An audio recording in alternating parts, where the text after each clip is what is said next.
శ్రీమాత్రే నమ. జయ గురు దత్తాత్రేయ నమ. ఈ వీడియోలో మనం మే 5వ తారీఖు నుంచి 11వ తారీఖు మధ్యలో జరగబోయే వారఫలాలు ధనుస్సు రాశి వారికి ఏ విధంగా ఉండబోతున్నాయి అన్న విషయాన్ని మనం ఈ వీడియోలో పరిశీలిద్దాం. మరి ధనుస్సు రాశి వారికి గురువు ఈ వారంలో మారడం వల్ల, మరి 5వ తారీఖు నుంచే గురుమౌఢ్యం కూడా ఏర్పడడం వల్ల ఒక విధంగా ఏంటంటే 6వ స్థానం అనేది శత్రు రోగ రుణస్థానం కాబట్టి మరి జాతకుడు వాళ్ళు ఏజ్ని బట్టి, మరి పెద్దవాళ్ళు అయితే ఆరోగ్య విషయంలో చాలా శ్రద్ధ పెట్టడం అవసరం. మిగతా విద్యార్థులకైతే బ్రహ్మాండంగా ఉంటుంది. వాళ్ళు అనుకున్నటువంటి విద్యలో మంచి గోల్ సాధిస్తారు, శత్రువులపై విజయాన్ని సాధిస్తారు, మంచి విజయావకాశాలు ఎక్కువగా రావడం జరుగుతూ ఉంటుంది. అంటే 6లో ఉన్నటువంటి గురువు 2, 6, 10 స్థానాలను యాక్టివేట్ చేస్తూ ఉంటాడు. అలాగే 12వ స్థానాన్ని వీక్షించడం వల్ల ఏంటంటే జాతకుడికి ఖర్చులు ఎక్కువగా పెరుగుతూ ఉంటాయన్నమాట. అది రుణాలు తీర్చే ప్రయత్నం జరుగుతుంది. విద్యార్థులకైతే విదేశ ప్రయాణాలు, పెద్దవాళ్ళైతే వాళ్ళ పిల్లల చదువు కోసం ఎక్కువగా ధనాన్ని ఖర్చు పెట్టడం, ఇవన్నీ కూడా గురువు 12వ స్థానం వీక్షించడం వల్ల జరుగుతూ ఉంటాయి. కొంతమంది పుణ్యక్షేత్రాలు దర్శించడం, దేవాలయాల అభివృద్ధికి కృషి చేయడం, విద్యా సంస్థలకి డొనేషన్ చేయడం, ఇటువంటి కార్యక్రమాలు ఎక్కువగా జరుగుతుంటాయి. ముఖ్యంగా నిరుద్యోగులకి ఉద్యోగ ప్రయత్నం చేయడానికి అనుకూలంగా ఉంటుంది. ఒకవేళ ప్రభుత్వ సంబంధించినటువంటి కాంపిటేటివ్ ఎగ్జామ్స్ ఏమైనా రాద్దాం అనుకున్న వాళ్ళకి కూడా గురువు అనుకూలిస్తాడు.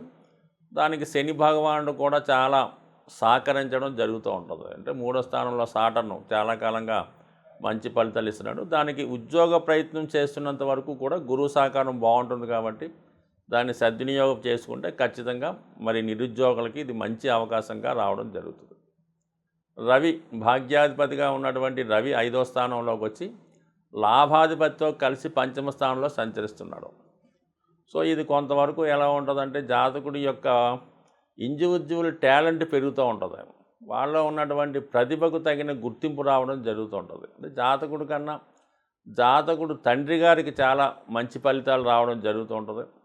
అలాగే మీ యొక్క సంతానం యొక్క అభివృద్ధి, వాళ్ళు మంచి మార్కులతో పాస్ అవ్వడం, మీ యొక్క స్థితికి అంటే మీ యొక్క గర్వకారణం అవుతుంటారు మీకు. అంటే మీ పిల్లలు మంచి మార్కులతో పాస్ అవ్వడం, మంచి ఉద్యోగం రావడం, మంచి ప్రతిభ కనిపించడం జరుగుతూ ఉంటుంది. ఇదన్నా మొత్తం మీద రవి తండ్రి కారకుడు, పితృకారకుడు అవుతుంటాడు, సంతానానికి కూడా కారణం అవుతుంటాడు. వ్యక్తిగతంగా వీళ్ళిద్దరికీ అనుకూలంగా ఉంటుంది. వాళ్ళిద్దరికీ బాగున్నప్పుడు ఆటోమేటిక్గా కూడా మీకు కూడా అనుకూలంగా ఉంటుంది తప్ప ఏదైనా మొత్తం మీద భాగ్యాధిపతి లాభాధిపతితో కలిసి 5వ స్థానంలో ఉండడం వల్ల జాతకుడికి ఒక విధంగా అదృష్టం కలిసి వస్తుంది. అది సంతానం ద్వారా కూడా అవ్వచ్చు, ఏదైనా స్పెక్యులేషన్ ద్వారా కూడా కావచ్చు. అలాగని పెద్దగా ఏదో స్పెక్యులేషన్లో కలిసి వస్తుందంటే వేరే విధంగా ఇన్వెస్ట్ చేసి నష్టపోయే అవకాశం ఉంది కాబట్టి జాతకుడికి అదృష్టం కలిసి వచ్చే సమయం ఇది. సో ఇది బాగుంది.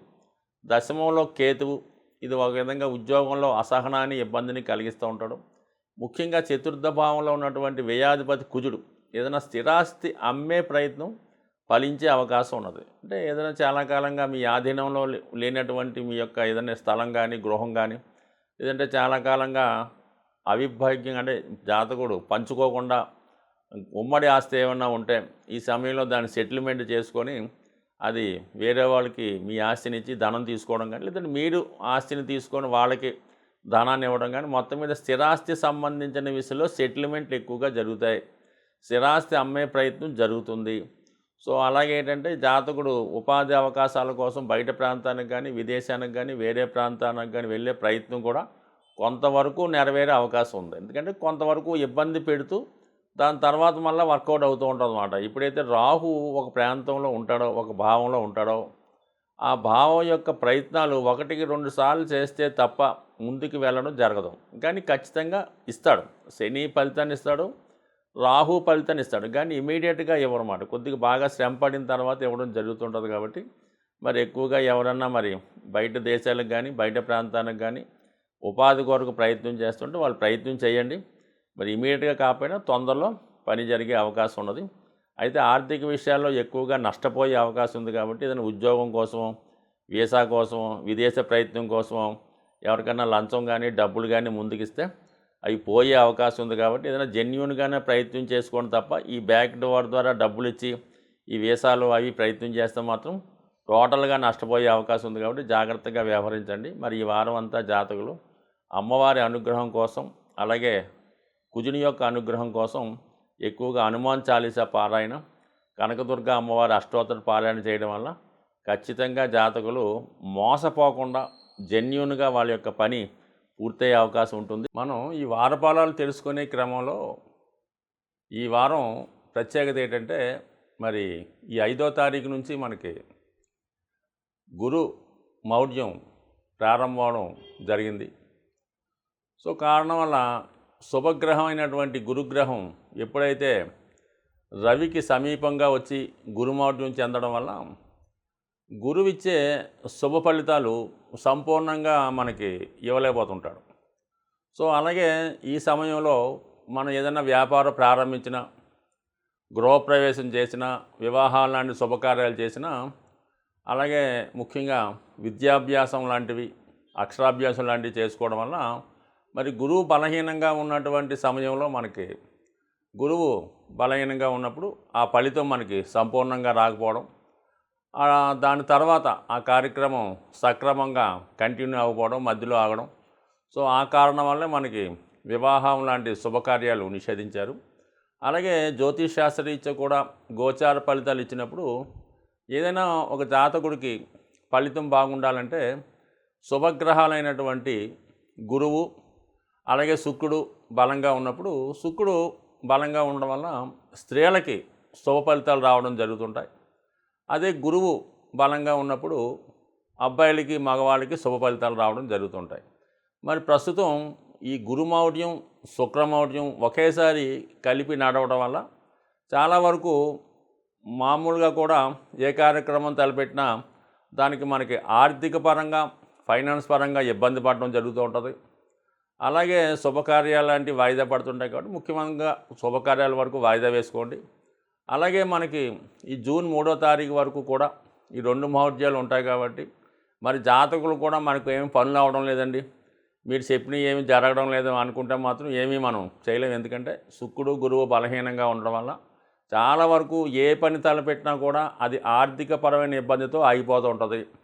అలాగే దైవబలం లేకపోవడం వల్ల మరి ఆ కార్యం సంపూర్ణంగా సాగదు. ఈవెన్ మనం ఈ సమయంలో ఒక నుయ్యి తవ్వించినా, ఒక బోరింగ్ వేసినా కూడా మరి మనం అనుకున్న టైంకి వాటర్ పడకపోవడం ఇబ్బందులు ఉంటాయి. కాబట్టి మరి జాతకులు ఈ వారఫలాలు ఎవరైతే మనం ఫాలో అవుతుంటారో వాళ్ళు ఏ విధంగా కూడా శుభ ఫలితాలు రావడం లేదని కంగారు పడకుండా కొద్దిగా ఒక నెల రోజుల పాటు మీరు సంపూర్ణంగా వెయిట్ చేస్తే మరి అప్పుడు మీకు మంచి శుభ ఫలితాలు రావడం జరుగుతాయి. అయితే కారణంగా ఈ పెళ్లి ముహూర్తాలు వచ్చినటువంటి జ్యేష్ఠ మాసం, ఆషాఢ మాసంలో వివాహ ముహూర్తాలు లేకపోయినప్పుడు కూడా ఈ శుభ ఫలితాలకి, అలాగే ఈ భూముల రిజిస్ట్రేషన్ అటువంటి కార్యక్రమాలు జాతకులు చేసుకోవచ్చు. మనీ కూడా ఈ జూన్ 3 తర్వాత రొటేషన్ పెరుగుతూ ఉంటుంది. కాబట్టి మీరేం కంగారు పడకుండా ఈ నెలంతా కూడా ఏదైనా ఓర్పుగా, సహనంతో చేసుకోండి. ఆర్థిక సంబంధించిన విషయాల్లో జాగ్రత్తగా ప్లాన్ చేసుకోండి.